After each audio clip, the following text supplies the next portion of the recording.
In die Tonnel Sportnuus vir vandag kyk ons na die rugbyveld en komende naweek is dit opwindende vroue rugby, dis die vroue wêreldbeker wat voortgaan in Engeland. Dis die kwart eindronde tyd, daar is 4 wedstryde, 8 spanne wat gekwalifiseer het om in die toernooi nog verder te speel. Maar nou as jy verloor, dan is jy uit en dit is Suid-Afrika se vrouespan wat ook gekwalifiseer het vir die kwart eindronde, briljante prestasie. Hulle natuurlik vir Brasilië en Italië geklop in hulle rondom talie wedstryde, ongelukkig teen Frankryk vasgeval. Maar nou speel hulle kwart eindronde teen die verdedigende kampioen, die All Black Ferns. Moeilike wedstryd vir Suid-Afrika, die All Black Ferns is die oorweldigende gunstelinge. Maar die wedstryd is Saterdag 2:00 die middag, afskoptyd Namibiese tyd, en die wedstryd word in Exeter in Engeland gespeel.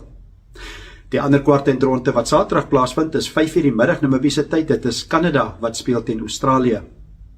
Dan Sondag ook 2 wedstryde, dit is Frankryk wat teen Ierland speel, dit is 2:00 die middag is daar afskoptyd, en dan is dit die tuisspan Engeland wat 'n tuiswedstryd het in Bristol, hulle speel teen Skotland, so dit is die kwart eindronde, die 8 spanne wat in aksie is in die vroue wêreldbeker in Engeland. Dit is net die Springbok vrouespan wat teen Nieu-Seeland speel Saterdag nie, ook die mans Springbok span speel ook teen Nieu-Seeland Saterdag. So as 2 wedstryde van Springbok rugby teen All Blacks, dit is die oggend 5:09, eerstens die mans wat speel.